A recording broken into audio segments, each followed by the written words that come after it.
Learning Objectives. After completing this module, learners will be able to describe the problems faced by women. List the reformers who worked for the betterment of women in society. Recall the change in the life of widows.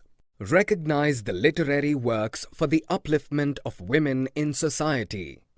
Highlight social and caste reforms. Explain the non-Brahman movement. Working towards change. About 200 years ago, things were very difficult in our society. There were so many restrictions imposed on women. Widows were praised and called satis, meaning virtuous, if they chose to by burning themselves on the funeral pyres of their husbands.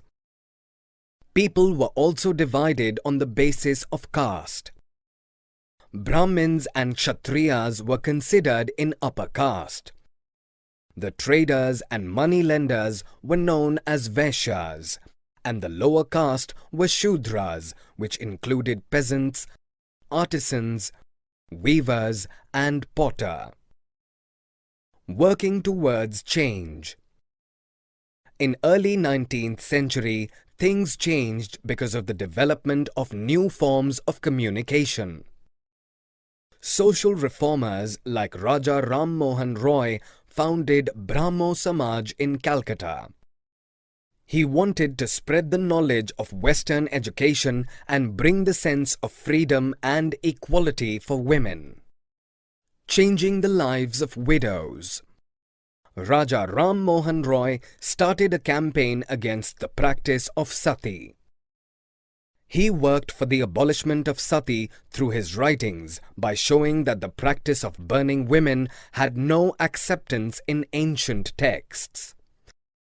Many British officials criticized the Indian traditions and customs. They supported Raja Ram Mohan Roy, and in 1829, sati was banned. Ishwar Chandra Vidyasagar was one of the most famous reformers who suggested widow remarriage. In 1856, British officials passed the law permitting widow remarriage.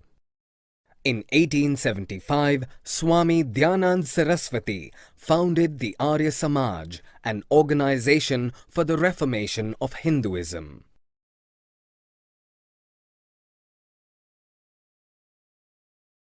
Girls begin going to school. Girls begin going to school. Many reformers felt that to improve the condition of women, educating the girls was necessary. Many reformers like Jyotirao Phule in Maharashtra and Vidyasagar in Calcutta started schools for girls. In North India, women of aristocratic Muslim families learned to read the Quran in Arabic. They were taught by women teachers at home. Women write about women. Muslim women like Begums of Bhopal promoted education among women and founded a primary school for girls at Aligarh. Begum Rokeya Sakhawat Hossain, a fearless critic of conservative ideas, argued that all religious leaders of different faiths awarded an inferior place to women. She started schools for Muslim girls in Patna and Calcutta. Indian women began to enter universities by 1880s and were trained to be doctors and teachers. Pandita Ramabai was a great scholar of Sanskrit who wrote a book about the miserable lives of upper-class Hindu women. She started a widow's home in Pune to provide shelter to widows who were ill-treated by their husbands' relatives. Jawaharlal Nehru and Subhash Chandra Bose gave their support to need for greater equality and freedom for women. Caste and social reforms. In 1840, the Prarthna Samaj was founded in Bombay. Pratna Samaj believed in spiritual equality of all caste. Social reformers like Raja Ram Mohan Roy criticized caste inequalities. Paramhans Mandali was founded in 1840 in Bombay to work for the abolition of caste. During 19th century, schools were set up by Christians missionaries for tribal groups and lower caste children. Poor people left their villages and moved to cities in search of jobs. This movement of people resulted in new demands of labor, like roads were laid, new buildings were constructed, drains were dug, cities were cleaned, etc. Lower caste people were given the job of coolie, diggers, sewage cleaners, carriers, etc. in order to fulfill the new demands of labor. Some lower caste people also migrated to work in plantations in Assam, Mauritius, Trinidad and Indonesia in order to get away from the oppressive hold of upper caste landowners. John Allen was a coolie ship that carried many Indian laborers to Mauritius.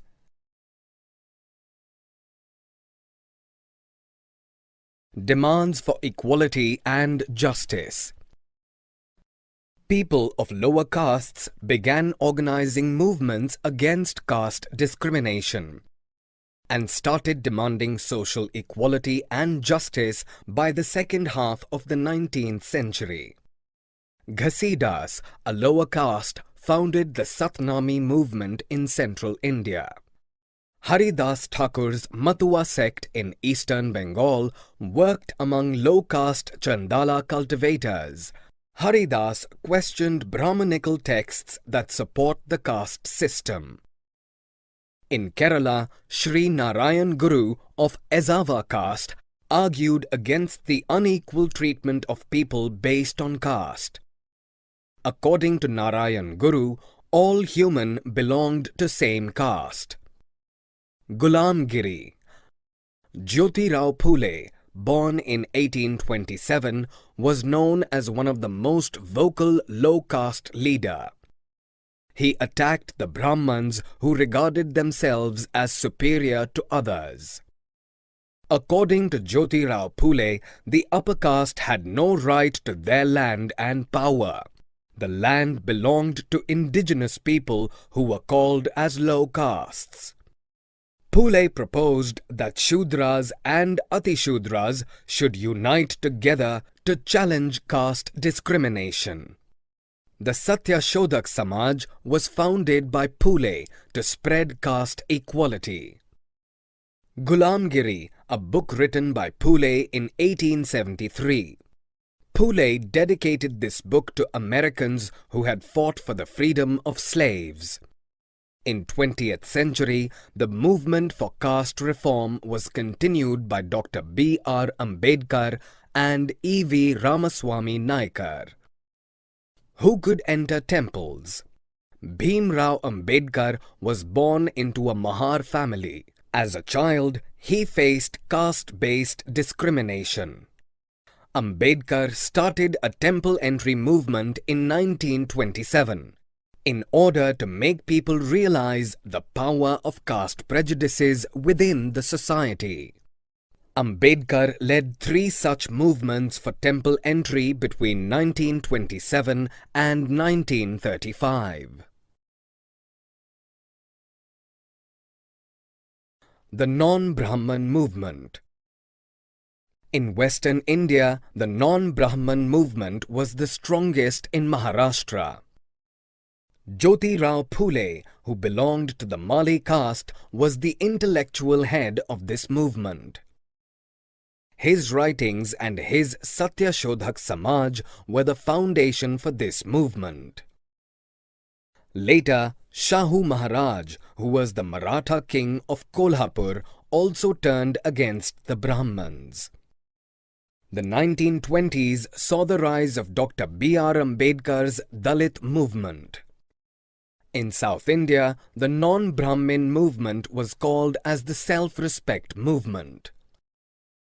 Most of the Brahmins in Tamil Nadu were literate, and so they were able to adapt to the British culture soon.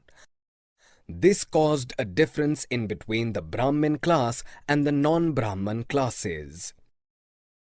In 1916, the non-Brahman movement became a political movement in the Madras city. This led to the formation of a Justice Party, which had representatives from the Muslim religion, Christians, and the Shudras.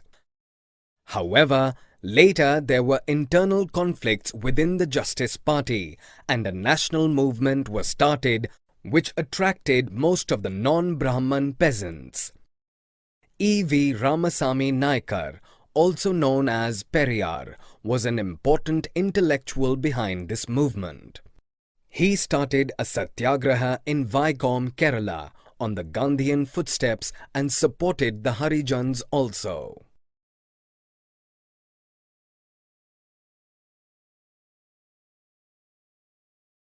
Summary. Let us summarize what we have learned. Widows were praised and called satis, meaning virtuous, if they chose to by burning themselves on the funeral pyres of their husbands. People were also divided on the basis of caste. Brahmins and Kshatriyas were considered in upper caste.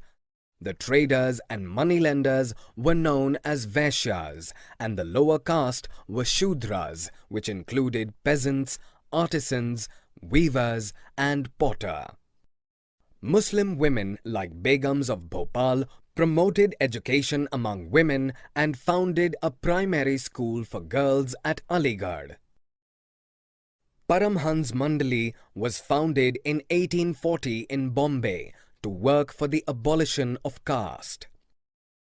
According to Jyotirao Phule, the upper caste had no right to their land and power. The land belonged to indigenous people who were called as low castes.